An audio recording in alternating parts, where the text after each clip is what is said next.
The idea, the theme, if you will, for this week, our time of reflection, has to do with what I would call the courage to begin again.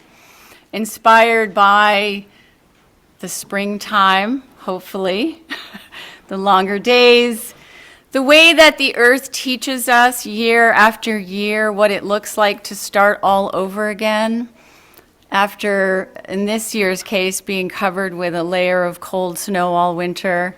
It never ceases to amaze me to start seeing the green come back, the flowers popping up, the world coming back to life.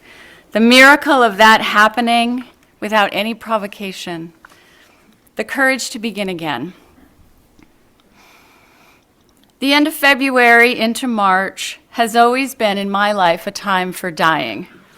I used to consider March my least favorite month because so many people that I know have died during the month of March. After doing funerals and memorial services for the past 15 years, I noticed some trends, that more people die when the seasons are changing. I asked a funeral director if it was just me or if indeed this is actually a thing, and he confirmed that it is indeed a thing. Who knows why? The mystery of the motion of the soul, but for some reason, when the seasons are changing, humans tend to transition too. I think a lot about my friends and family members who have lost loved ones, especially recently, to cancer or accident or suicide. I wonder how they find the strength to begin again. Or after perhaps a person has had some kind of medical setback, some kind of life disruption. Where does the energy come from in our lives to keep moving forward? My daughter-in-law's brother was paralyzed in a freak surfing accident when he was 12 years old. And when that happened, the doctors told him that he would most likely never walk again. But today, with the help of walking sticks and with a very labored gait, he completes marathons. The courage to begin again. How does the earth start over again every spring?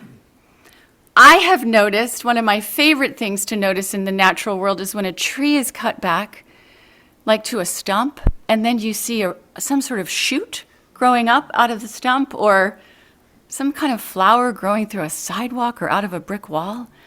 The miracle all around us.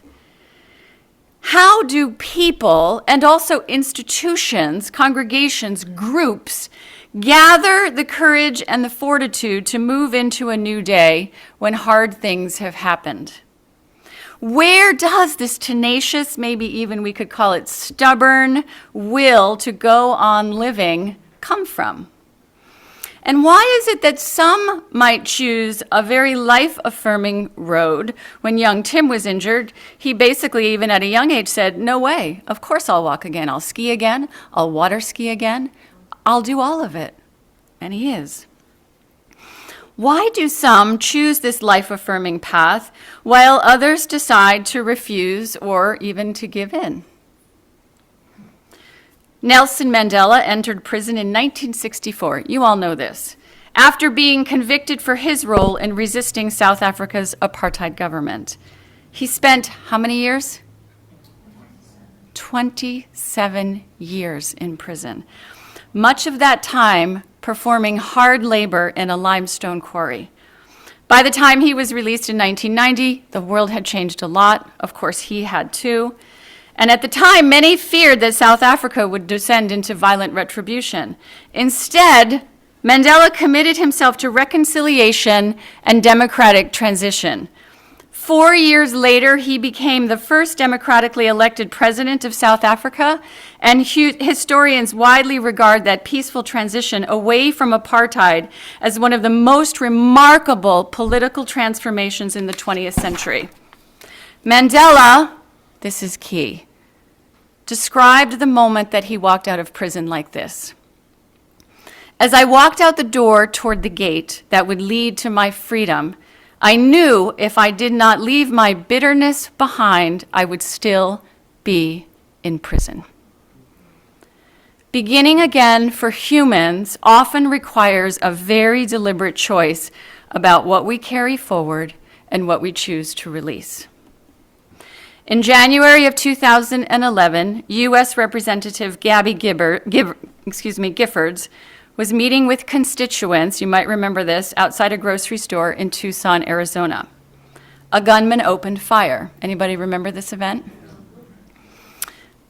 6 people were killed, 13 were wounded, and Giffords suffered a devastating gunshot wound to her head. Doctors were not sure whether or not she would survive, but she did. The injury left her with significant speech and mobility challenges. Her political career was over. Recovery for her required years of therapy. She had to relearn how to walk. She had to relearn how to talk. It required incredible patient daily practice. In the years after that, Giffords returned to public life in a new role. I hope you know about this. She and her husband founded an organization called very simply Giffords. Today, she does yoga, she plays the French horn, she travels all over the country doing the very hard work of advocating for gun violence prevention. Both of these people faced a time when life could have hardened them.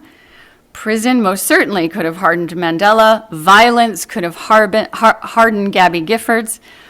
A person can decide to remain inside the injury or the difficult event. Anger can become the organizing force of a life. Frustration can shape how a person speaks, how they see other people, how they imagine the future. A sense of having been wronged can become a person's center of identity. We all know this. The more difficult spiritual path asks something else of us. It asks us to make the decision to begin again. Bless you. Bless you. Again, bless you. No. Spiritual traditions describe this decision in all different kinds of language. In Christian teachings, it might appear as forgiveness.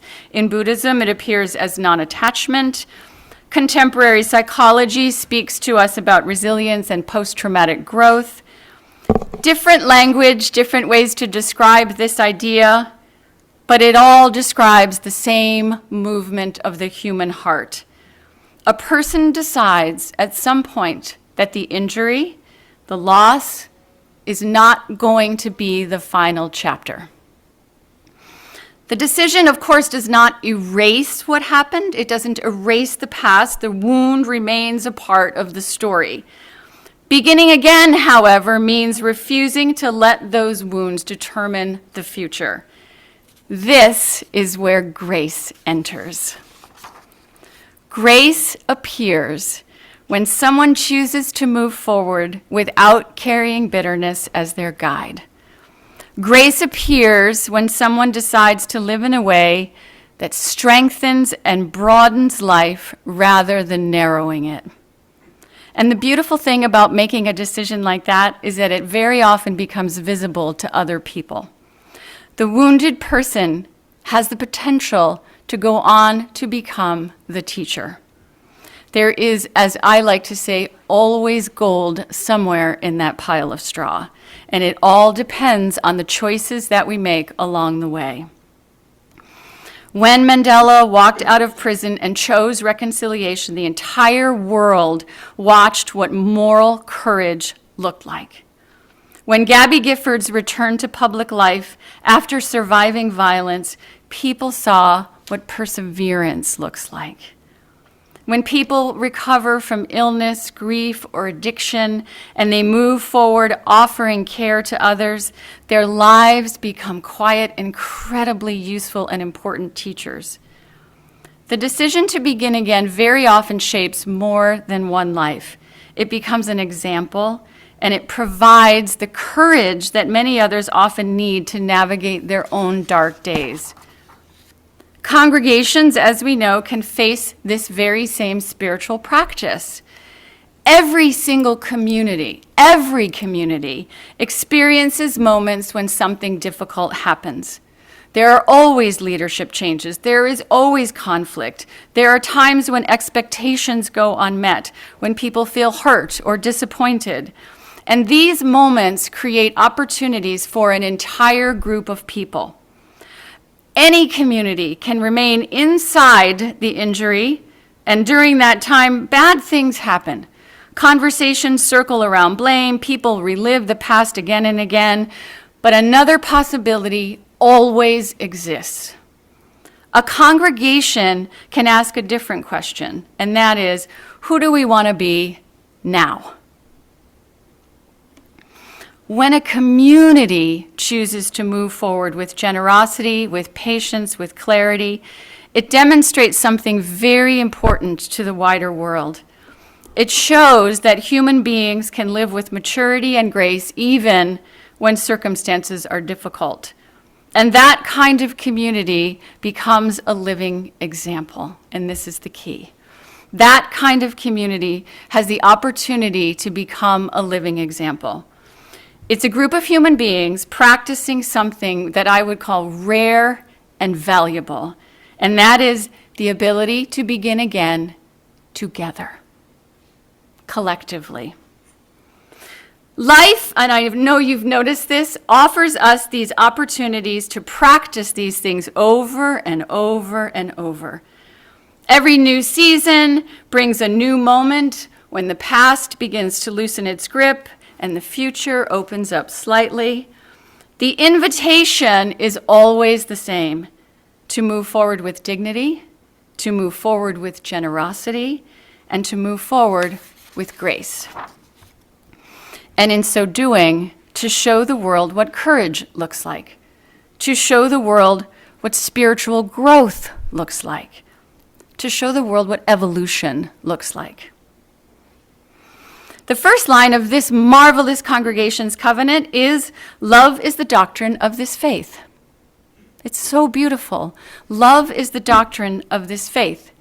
We say it out loud together every single week. Is it being practiced? Is it truth? Is it being practiced every day, in every opportunity, even in hard times? Even in the moments when you would prefer to withhold love? Is it being practiced? Is this place, because like any other congregation, it has the potential to be a living, breathing example of love? If love is the doctrine of any faith, of any congregation, it has to be about more than just words. It has to be alive, living, breathing, and a shining example. The building on the hill shining for all to see how it's done. And I want to remind you, I've talked in the past about the different kinds of love. There are lots of different kinds. And the love that we talk about, it's not just the easy love. It's not just a hug. It's not just a meal. Those are very important versions of love. But real love, as we know, is unconditional. Real love is hard work, right? If you've been in a relationship for any significant portion of your life, you know what I'm talking about, whether it's with a partner, children, parents, whatever it is. Real love is hard work. I'm going to close with one of the finest examples I have ever heard of a faith community truly living their doctrine. In 2006, a gunman named Charles Roberts entered an Amish one-room schoolhouse in Nickel Mines, Pennsylvania, and shot 10 young girls, killing 5 before taking his own life. Anyone remember this? Members of that Amish community responded in the aftermath of that incredible tragedy by going to the homes of the family members of the shooter and comforting them. They attended his funeral, and they publicly forgave him. They publicly forgave him. Their core Amish beliefs emphasize forgiveness and rejecting revenge. And in those horrifying days after that mass shooting, they lived their beliefs for the entire world to see. It was astonishing. And if there's a fabulous book written about it, and if you want to know, we can talk about it after the service today. It was utterly astonishing to witness how the Amish community behaved in the aftermath of that unbelievable tragedy. They acted with pure compassion. They were the embodiment of love, even as they were grieving the death of their children. Their children. Think about it. They forgave the shooter, they comforted his widow, and they went to his funeral. So during our couple of moments of quiet time, I invite you this morning to reflect on these ideas. I invite all of us to consider very carefully what lived love looks like. What does it mean, that first line of our doctrine? What does it look like? Are we a living, breathing example of the words of that doctrine? And do we have the courage to begin again in our own lives, in our institutional lives? Do we have the courage to begin again? To love more deeply, and especially to love in the really, really hard places. A couple of moments of quiet.